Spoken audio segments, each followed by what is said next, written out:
اللہ کا قرآن کہہ رہا ہے پکار پکار کر کے وَكُونُوا مَعَ الصَّادِقِينَ، سچوں کے ساتھ ہو جاؤ۔ دیکھو سچے کیسے ہوتے ہیں۔ ایک وہ بھی سچا تھا، دریا کے کنارے بیٹھا ہوا تھا، بھوک نے نڈھال کر دیا ہے، پیاس کی شدت نے بے چین کر دیا ہے، لیکن دیکھا کیا ہے کہ دریا کے اندر ایک سیب بہتا ہوا آ رہا ہے۔ اس سیب کو بھوک کی شدت کی وجہ سے تناول کر لیا، آدھا سیب کھایا، اندر سے تقوی نے جھنجھوڑ کے رکھ دیا۔ اے ابو صالح، تو نے سیب کھایا ہے، یہ سیب کسی باغ کا ہے اور باغ کسی مالک کا ہوگا، تو نے مالک کی بغیر اجازت کے سیب کھایا ہے، تیرا تقوی، تیرے تقوی کا کیا ہوا؟ حضرت ابو صالح موسیٰ جنگی دوست نے جب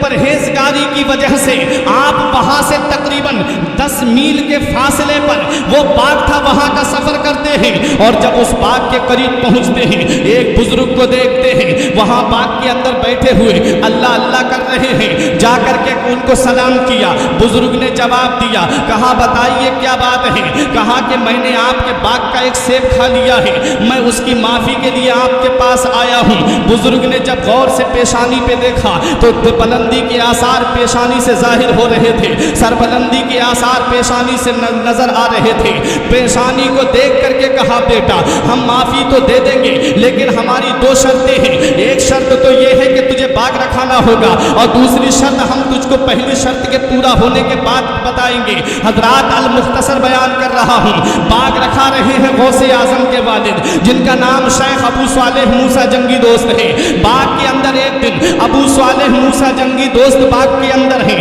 غوث اعظم کے نانا کا نام عبداللہ صومعی ہے، ان کے کچھ مہمان آتے ہیں، آ کر کے کہتے ہیں ہمیں باغ کے ذرا پھل کھلاؤ، ہم اس باغ کے سیب کھانا چاہتے ہیں۔ غوث اعظم کے نانا عبداللہ صومعی نے غوث اعظم کے والد حضرت شیخ ابو صالح موسیٰ جنگی دوست سے کہا جاؤ بیٹا اور میٹھے میٹھے پھل توڑ کر کے لاؤ، میٹھے میٹھے سیب توڑ کر کے لاؤ۔ آپ جب پھل توڑ کر کے لاتے ہیں، آپ جب سیب توڑ کر کے لاتے ہیں اور لا کر کے جب آپ نے سامنے مہمانوں کے رکھے، اللہ کی شان و قدرت دیکھو، جس پھل کو مہمان ہاتھ لگائیں وہ پھل یا تو پھیکا نکل جائے، جس پھل کو مہمان ہاتھ لگائیں وہ پھل یا تو کڑوا نکل جائے۔ مہمانوں نے سیب پھینک دیے، کہا کیسا آپ نے یہ نوکر رکھا ہے، اسے یہی نہیں پتا مہمان کی مہمان نوازی کیسے ہوتی ہے، اسے یہی نہیں پتا کہ مہمان کے لیے میٹھے پھل لائے جاتے ہیں۔ انہوں نے کہا بیٹا ابو صالح تجھے ابھی تک یہ پتا نہیں چلا کہ میرے باغ کے کون سے پیڑ پہ میٹھا پھل آتا ہے،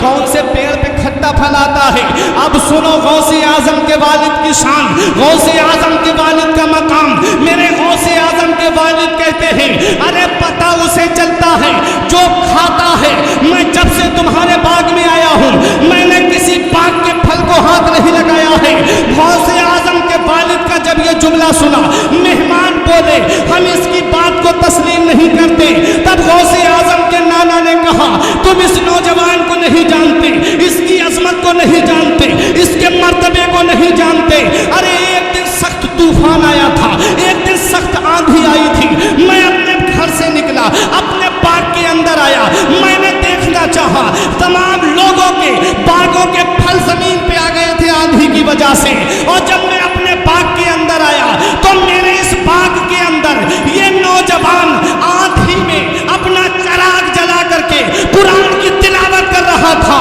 سب لوگوں کے باغوں کے پھل تو زمین پہ تھے لیکن میرے باغ کا ایک پھل بھی زمین پہ نہیں گرا تھا۔ میں بتانا چاہتا ہوں رٹھورا کے مسلمانوں، جب باپ نیک ہوتا ہے، جب باپ پارسا ہوتا ہے، جب باپ متقی ہوتا ہے، جب باپ نیک ہوتا ہے اور جب ماں پارسا ہوتی ہے، جب ماں متقیہ ہوتی ہے، جب ماں اللہ کی ولیہ ہوتی ہے، تو ایسے گلشن میں جو پھول کھلتا ہے اسی پھول کو دنیا قطب ربانی کہتی ہے، دنیا محبوب سبحانی کہتی ہے، دنیا غوث اعظم کہتی ہے۔ پوری دنیا کے مسلمان بریلی کے امام کی زبان میں پکار کر کے کہتے ہیں واہ کیا مرتبہ اے غوث ہے بالا تیرا، اونچے اونچوں کے سروں سے قدم آلا تیرا، سر بھلا کیا کوئی جانے کے ہے کیسا تیرا، اولیاء ملتے ہیں آنکھیں وہ ہے طلب۔